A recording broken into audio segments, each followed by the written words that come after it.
Hi everyone. This is a quick video on how I do inline citations. That's the way to refer to someone else's work in a way that's fair to them without interrupting the flow of what you are writing. There are three different ways to do it, and I'm going to refer to Frederick Douglass's amazing essay, Learning to Read. These are my reading notes on that essay, and as you know, I start my reading notes with the bibliographic citation. So months later, all I do is copy, go to my blank document, write works cited, and paste, and now my works cited section is done. It's done first, in fact, which is crazy. Okay, let's say I want to let you know what I'm talking about is teaching reading to slaves, or how he learned to read when he was a slave. I'm going to copy this from my notes. Notice there are no quotation marks. Sometimes there are quotation marks, right? I'm very careful when I'm taking notes to quote directly when it is exactly the author's words, and to not use those symbols and really carefully summarize and change the words, paraphrase what's going on, even though it's Douglass's eyewitness information. I have changed the words enough that it is not how Douglass said it. So I don't need quotation marks. And I know that from the way I keep reading notes. Let's paste this down. Now you, the reader, don't know quite what I'm talking about. So I'm going to inline cite it this way. In the slave allowing, is slave allowing a thing? In the slave owning states of the USA, I will try to spell slave correctly. So culturally, I'm going to change that to people considered it an offense to teach reading to slaves. You don't know where I got that information. I promise I'm not that old. So I'm going to put in the name, Douglass, and the page 405, so that you can go directly to the works cited. There's only one Douglass, so I only have to put in that one word. If he had done two essays that we were quoting today, I would have said Douglass, comma, learning to read.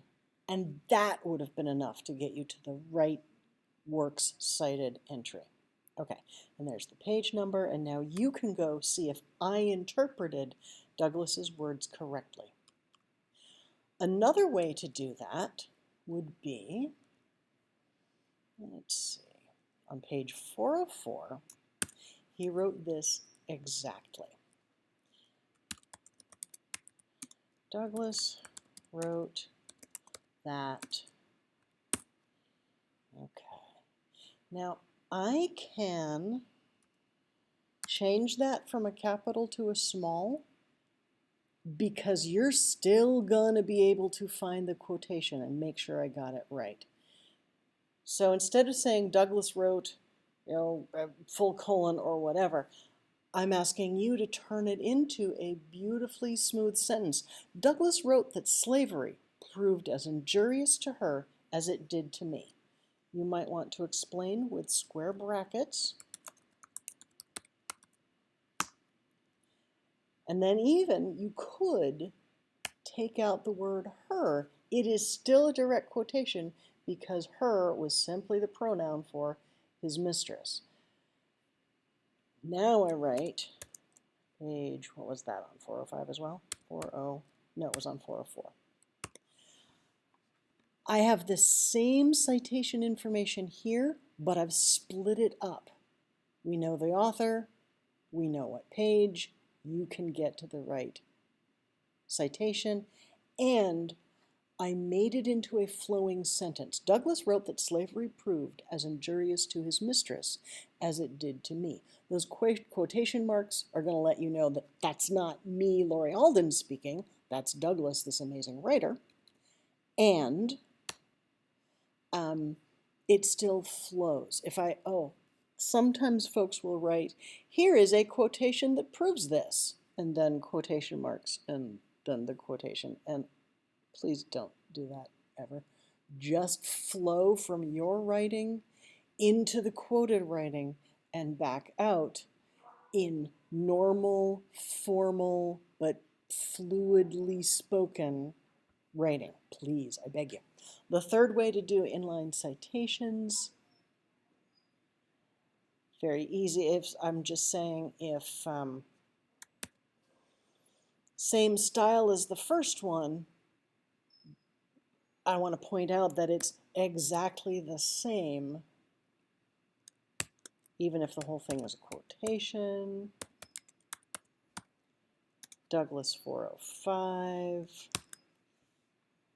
And if we're a couple of paragraphs into the essay, into your essay, and the only person you've been talking about is Douglas, there's a point at which you can stop mentioning that all the quotations are from Douglas. Okay? Probably by the end of the second paragraph, when it's clear that you're not integrating a second piece, then I'll understand this is all a commentary on the one essay. So it's the same form as this, even though it's a direct quote. Those are the three ways.